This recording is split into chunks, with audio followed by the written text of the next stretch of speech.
Selamat siang Ibu, mohon mengganggu. Saya mau bertemu dengan Ibu sebentar. Apakah boleh Bu? Selamat siang Ibu Fani.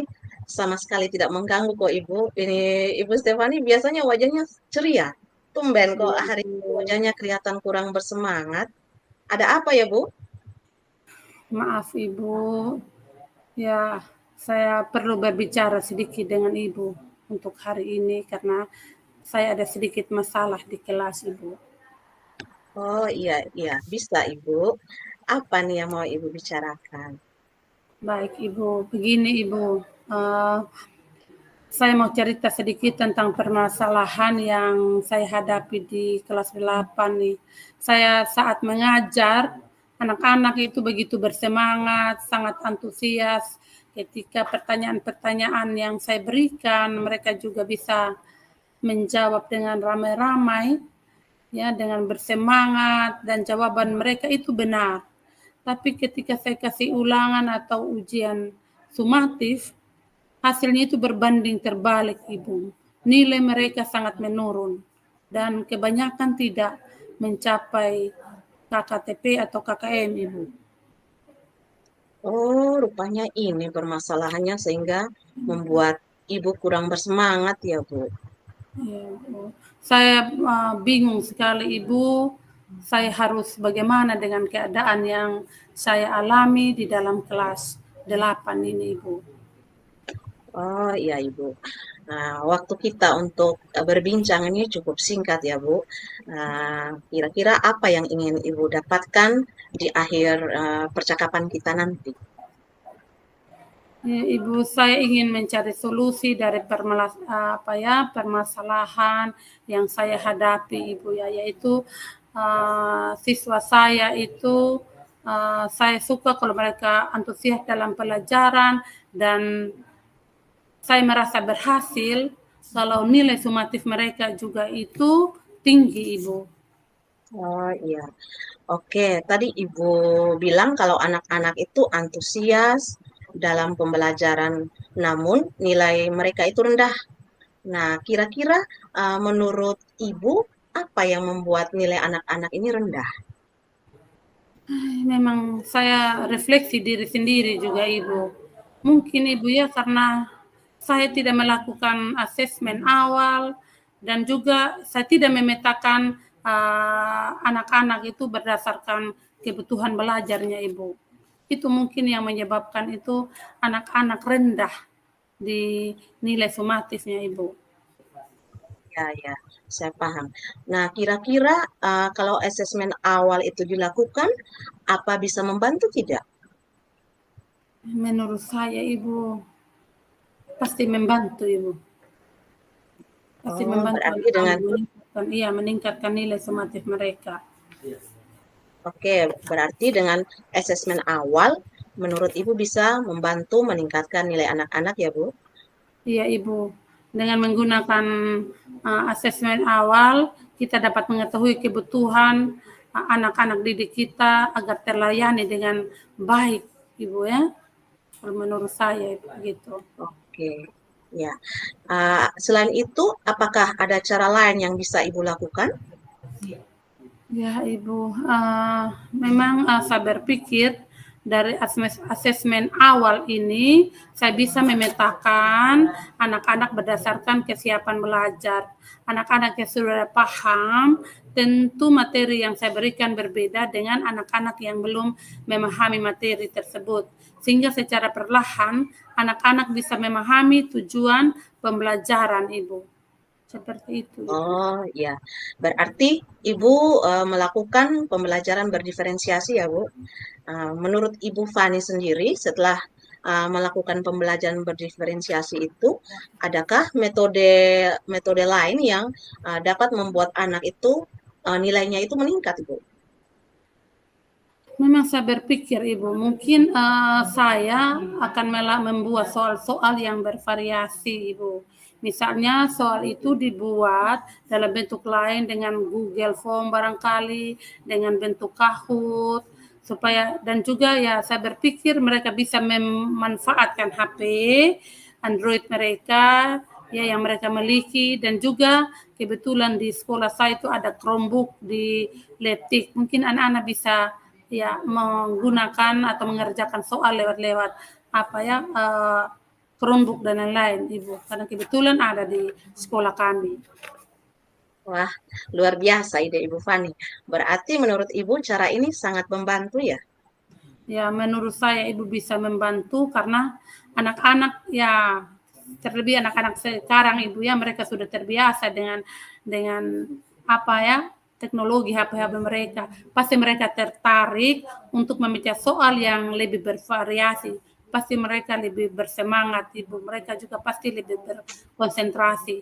Saya melihat anak-anak juga ya, sekarang kita lihat bersama bahwa memang ini anak-anak kita sekarang ini tergantung dengan HP tadi Ibu ya. Jadi menurut saya hal ini sangat menarik bagi mereka, Ibu. Dari yang Ibu sampaikan tadi, apa yang harus Ibu lakukan kepada anak-anak yang menurut Ibu semangat dan antusias dalam belajar, namun nilai sumatifnya rendah tadi? Iya, Ibu. Saya berharap ke depannya saya akan menggunakan strategi ya Ibu yang lebih baik lagi. Misalnya saya akan menggunakan proyektor dalam pembelajaran dan mencoba menggunakan HP di sekolah sehingga anak-anak itu antusias atau lebih bersemangat, Ibu. Begitu, Ya, Ibu. ya. Oh, bagus sekali Ibu. Nah, kira-kira komitmen apa yang akan dibuat terhadap rencana Ibu tadi? Ya, ya saya akan berkomitmen melakukan pembelajaran yang berdiferensiasi. Saya juga akan menggunakan soal-soal yang lebih bervariasi, lebih menarik lagi. Dan saya akan berusaha juga menggunakan Google Form dan menggunakan proyektor, Ibu. Sehingga di dalam proyektor itu saya akan menampilkan video pembelajaran serta menyiapkan bahan ajar yang lebih variasi dan lebih menarik, Ibu. Oke, bagus sekali Ibu. Nah, kira-kira siapa yang bisa membantu Ibu dalam melaksanakan komitmen tersebut? Baik, Ibu. Kebetulan di sekolah saya banyak anak muda yang paham sekali tentang IT. Mereka luar biasa sekali ya. Ada Pak Agung sebagai pengelola TIK. Saya akan minta bantuan mereka, Ibu. Ya. Saya yakin pasti Ibu Fani bisa melakukannya dengan baik. Bagaimana perasaan Ibu sekarang? Ya, terima kasih banyak Ibu.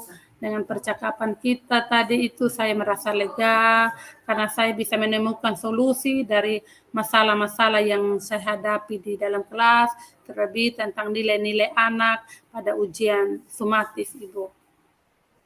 Baik, saya ikut senang Ibu dan semoga tujuan Ibu tercapai.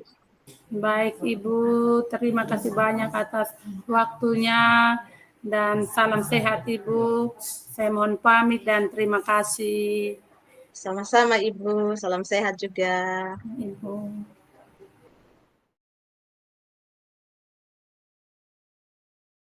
Selamat siang Ibu Bendelina. Selamat siang Ibu Fani. Senang sekali ya hari ini saya bisa bertemu dengan Ibu Bendelina meskipun lewat virtual seperti sekarang ini. Bagaimana kabarnya Ibu, sehat? Puji Tuhan, sehat Ibu Fan. Tapi saya punya sedikit masalah nih yang saya ingin bicarakan dengan Ibu. Apa Ya, Ibu Ibu. punya waktu sebentar, Bu? Oh iya Ibu, saya sangat bisa waktu saya siapkan untuk Ibu. Kebetulan saya baru selesai mengajar dan tidak ada jam mengajar lagi. Apa yang mau Ibu sampaikan? Ada masalah apa Ibu? Begini Ibu, saya mau cerita.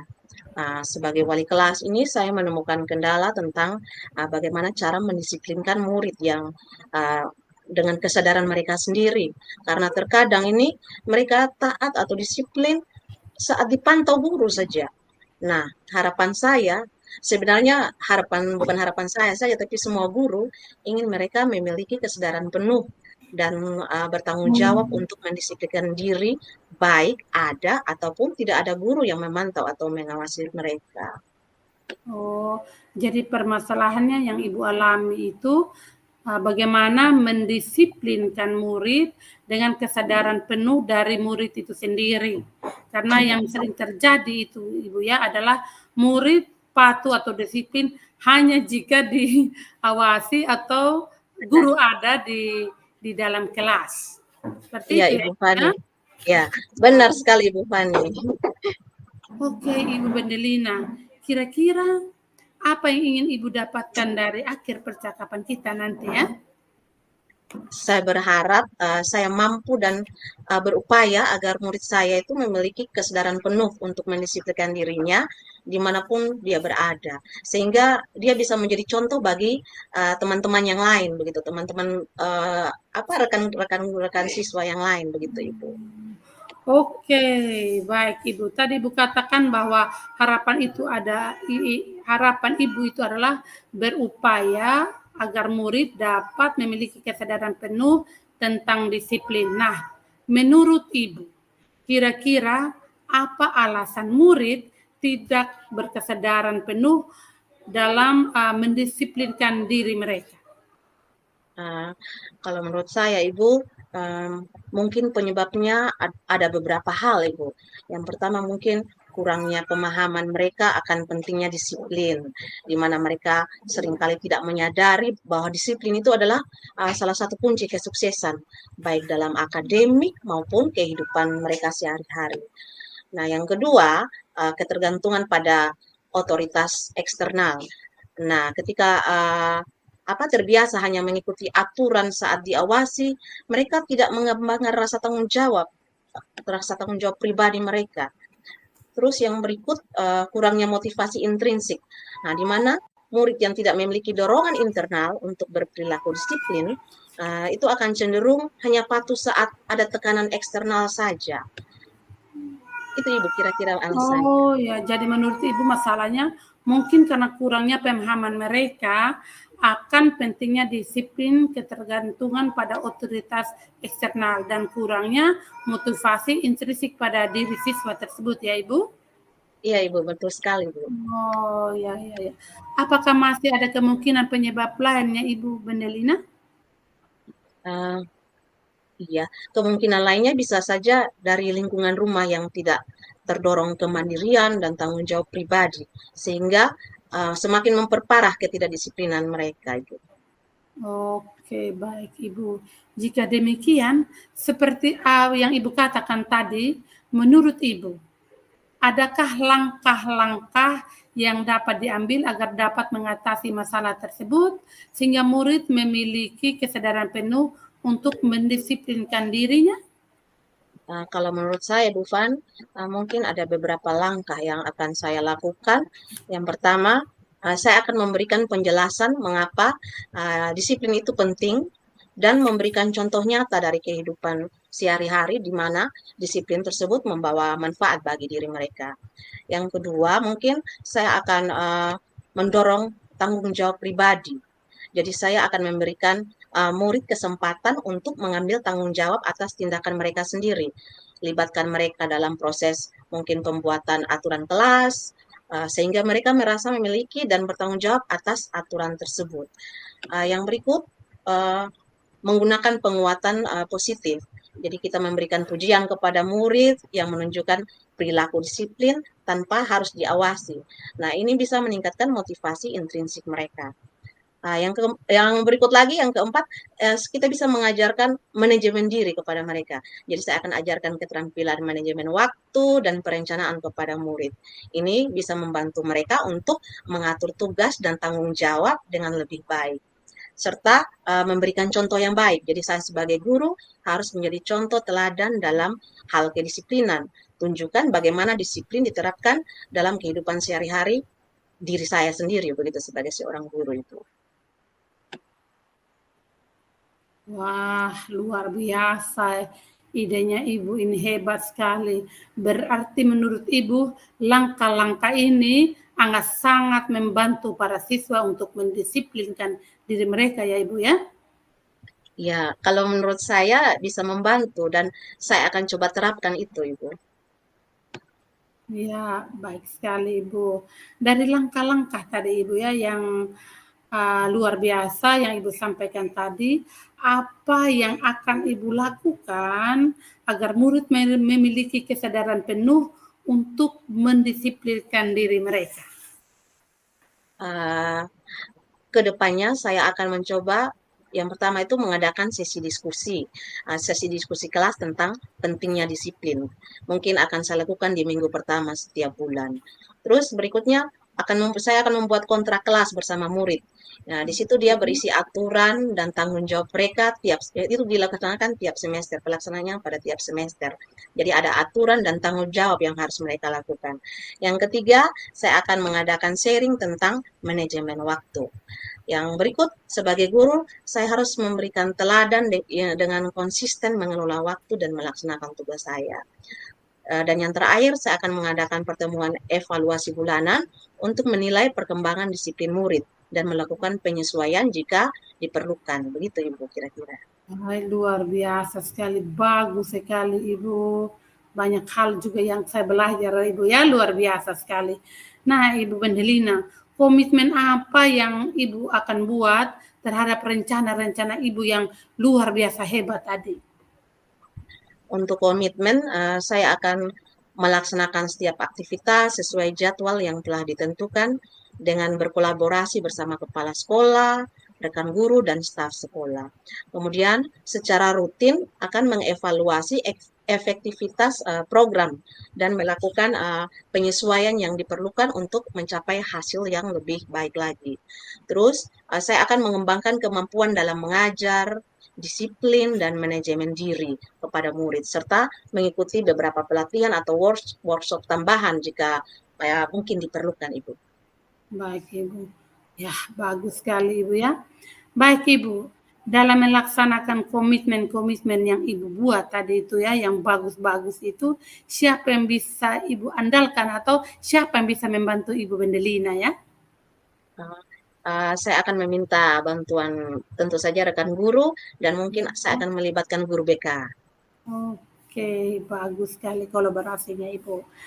Baik Ibu, saya yakin Ibu Bendelina akan bisa melakukan dengan baik. Dan sekarang apa yang Ibu rasakan setelah kita berdiskusi panjang ini? Saya merasa sangat lega karena sudah berbagi dengan Ibu Fani dan Ibu telah membantu saya dengan pertanyaan-pertanyaan yang mengarahkan saya kepada solusi atas permasalahan yang saya alami, Ibu. Baik Ibu Linda, saya juga sangat bahagia sekali dan senang sekali dengan percakapan kita ya. Terima kasih, Ibu.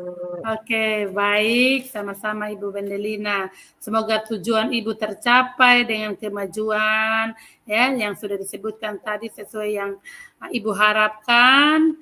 Ya, kedepannya semoga kita terus berkolaborasi, bisa bertemu lagi, menjalin kerjasama yang baik.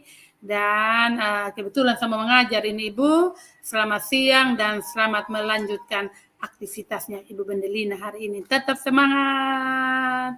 Amin, Bu. Selamat siang dan terima kasih sekali lagi, Ibu. Iya, salam bahagia Ibu Bendelina. Salam bahagia, Bu Fani.